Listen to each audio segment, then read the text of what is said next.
Yeah, buddy, welcome back.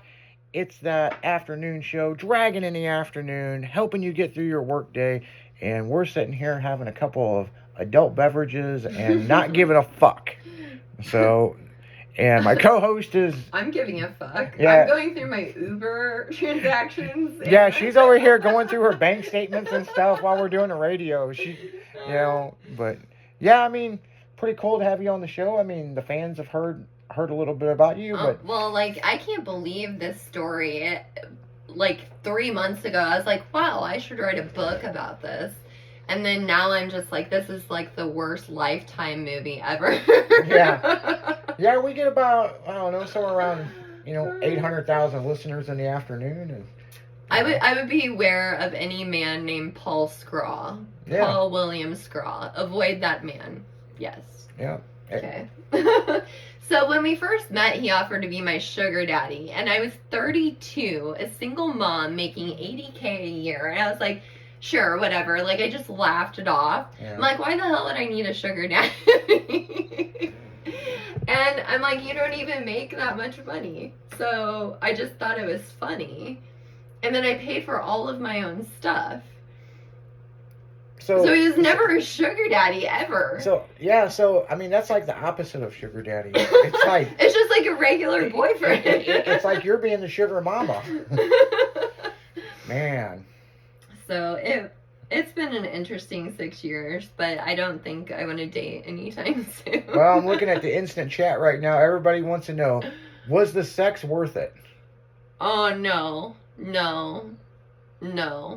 Nothing was worth it. Yeah. I would take it all back in a heartbeat. Yeah. I can't read some of the stuff that you fuckers are putting in the instant chat right now, so. I mean, at least I got to do the Airbnb business. He did invest in me with the Airbnb business, but he took every dime. He didn't give me anything. Yeah, and just so you listeners know, I've been over to Megan's house several times, and she is so into crafts, it's unreal.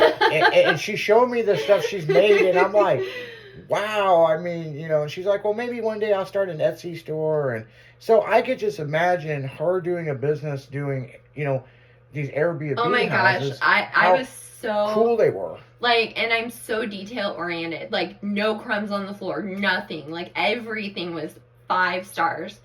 5 stars. If my cleaners were not 5 stars, they were fired. And I got crap about it from Paul. And I'm like, look, I'm paying them to do a job. And if they're not doing it, then they don't need to be working for me. Yeah, exactly. I mean, if you can't do your job, you got to bounce.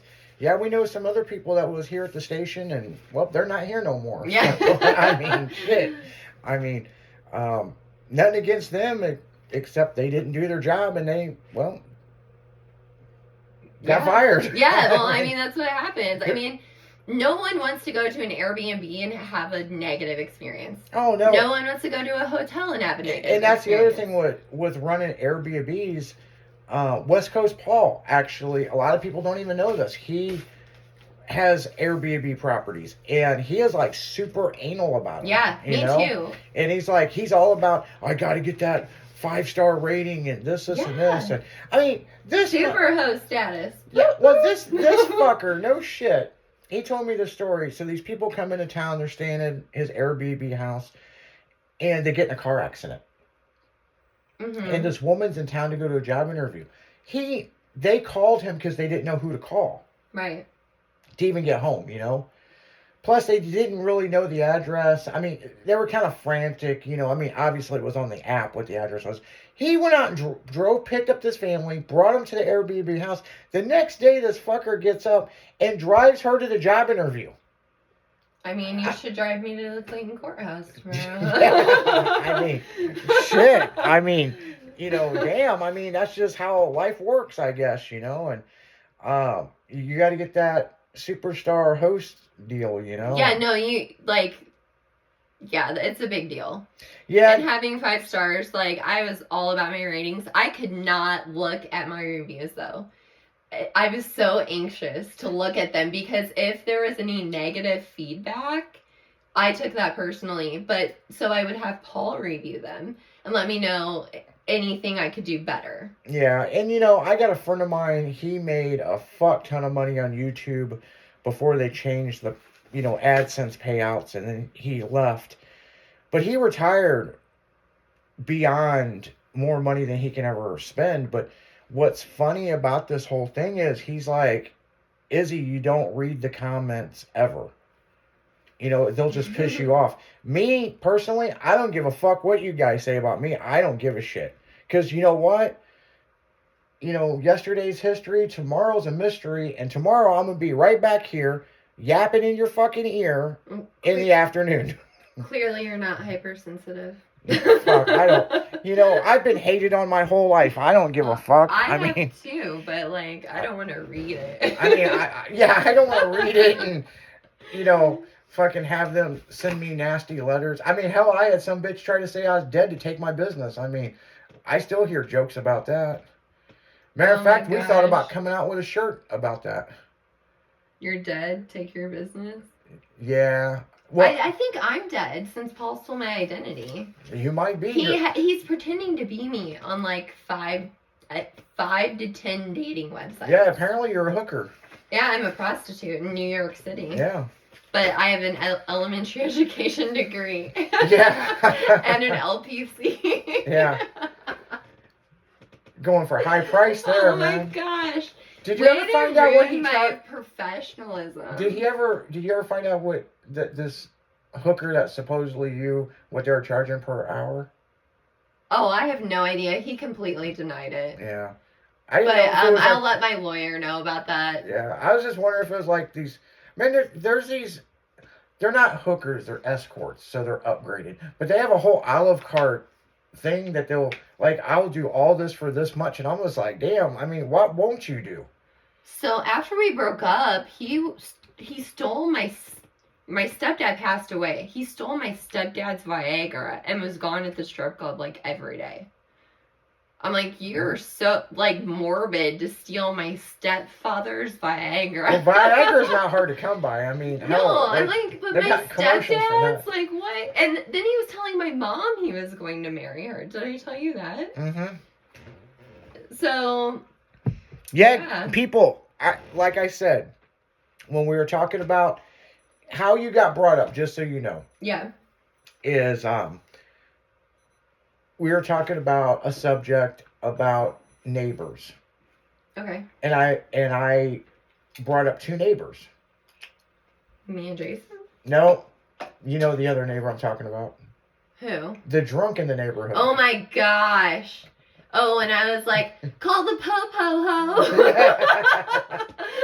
Like Medea. Yeah. Oh my gosh. Well, what's so crazy is the cops were down there the other day. She threw the ex-husband out, and he was just in his boxers. He had to go to the office and try to get maintenance to let him back in. And I'm like, and it's cold. And that's the fucking thing. Yeah, and you know how cold it's been. Poor guy. And we got snow everywhere. And I'd run. I'd knock on my door. Man, if that was me, I would have kicked the fucking... I would have went to jail. No, so when I told her, call the po-po-ho, she was sitting at her window.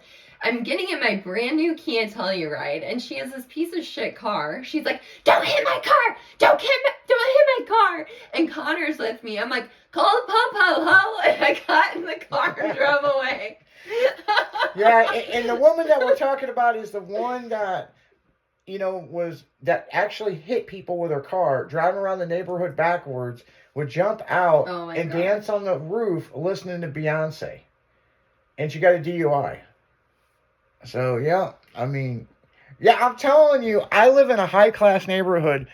The more money you got, the more weirder shit fucking happens. I can't even make it up. Oh, no, I could never in a million years would I have thought that this shit would have ever happened to me. He stole my Airbnb account, my Uber account, my Amazon account. Like, I'm like, who the fuck are you? And what's crazy is he broke up with you. I know. I'm like, a year ago. Yeah. Like, I just wanted to go back to work. Yeah. Yeah, and he's made it so bad that she cannot have a phone. phone. I don't have a consistent phone number. Like, my phone number changes almost every day. So does my email. And he steals every single thing. It's insane. Like, one day he asked if I could put makeup on him and dress him up like a girl. So I think he has this hatred towards pretty women because when he was in high school, he said he could never talk to any of the girls. Like, he was always rejected. So maybe he's just trying to get back at me for being rejected in high school. I don't know. I mean, and this is the result of online dating, people. So, I mean, don't do it. Don't do it. You know, there's so many different ways you can meet a nice guy, you know, and it's, you know, and it's crazy because some of the neighbors are just like, dude, she's nuts. And I'm like, no, she's not nuts. I mean, the people that got evicted? Yeah, the people that got evicted. Yeah, the people that got evicted. Yeah, they never paid their bill. Well, you know what? The only so people are so scared of Emmy just because of her size. That's the only. I was yelling at Emmy. I wasn't yelling at them. Yeah, and they probably thought you were yelling at them. But you know, they're like, yeah, the new neighbor, she's really sweet and all this, but man, she's got some fucking issues. And I'm like, well, what do you mean? You fuck around and find out for yourself. And I'm like, okay. And then I'm out on the patio. I'm like, man, who the fuck is that ass up there? Oh no. I'm like, well, I'm gonna have to find out. But no, the shit that she's talking about, people, it's real. I've witnessed it. It's so just it's so crazy. Yeah. That if you told somebody, they just don't even believe you. It's like, no. There's no way that could happen, but like, my apartment gets broken into almost every day. My car does too. Yeah. So I just took all my stuff to where it's safe. Yeah. So I can have it for the lawyers. I mean, it's just like, you know, I mean, like, she's called the police so many times that the cops are like, oh, well. We actually have a relationship now. Yeah, that's what I'm saying. They think I'm cute or something. Yeah. No, what needs to happen, someone just needs to whip this guy's ass is what needs to happen. Dude, something needs to happen. So. But, I mean, I have all these devices that are compromised. I've gone through 6 laptops, 11 phones in 5 months, 5 routers. I threw the TV off the balcony. Yep, I heard that. Me and Jimmy did. After I beat it up with the broomstick. I mean, I made a video, like 30 minutes of it watching me. And voyeurism is a Class E felony in Missouri. Yeah, because you know the crazy... It's not crazy, but it is crazy. I was over at her house, and she's like, literally, he's watching us through the TV, and I'm like, how is that fucking possible? But the TV, you know, there's camera on the TV that, you know... My dad actually told me any pixel in the TV screen can be a camera. Yep. Yeah, because, you know, you use the remote to change a channel, well, that could be turned into a camera. And I'm just like, are you fucking serious? So what he was doing was he's like screen sharing, and he was the administrator of the TV, just like he's the administrator of my laptop. Well, I got on my laptop last night at 2 a.m., and so he was notified. He gets notifications if I get on any device. Mm-hmm. I saved all that shit to my USB drive. All of his fucking files. Yeah. And reported it all to Google. Yeah, and it's like, you know, eventually this will catch up, but, I mean, hell, could you just imagine the judge in the courtroom, like, and what did you, I mean, it would be months. And what did you do next? And what did you do next? And it's like, it's crazy. Why would I make a PayPal transaction to myself when I didn't have access to my PayPal? You felt like you needed money. Yeah. That's when my shit was stolen, man. Yep. And it's crazy. She's got all of her statements from the bank, and she's highlighting the ones that are questionable, and it's basically all just fucking yellow. Oh, no. Like... he stole half of them. He stole the ones where, like, the $25,000 phone transfer and the $15,000 phone transfer. Like, he basically stole $100,000 in 2 months. And wonder what he's doing with the money. He's paying 16-year-old girls to talk to him. Oh, that's and right. he's 62 yeah. years old. So Paul Scraw, everybody, AIP Technologies LLC, stay away. There was a blog about him in 2018. I looked him up on, I think it was Truth Finder, and he had over 50 associations with women between the ages of 45 to 85. So he's just stealing identities and stealing money. That's why he was telling my mom he was going to marry her. He likes them at all ages. No, he doesn't. He lies to them. Yeah, well, He actually liked me. That's why he's harassing me. Yeah, I mean, I don't want to let you go, but I broke up with you. So, but well, I gave the other girl a heads up about what he liked, so I guess she went running. yeah, I mean, what do you do at this point, so. But on that note, guys, we're going to get right back into the music. We'll be right back. Styling in the afternoon.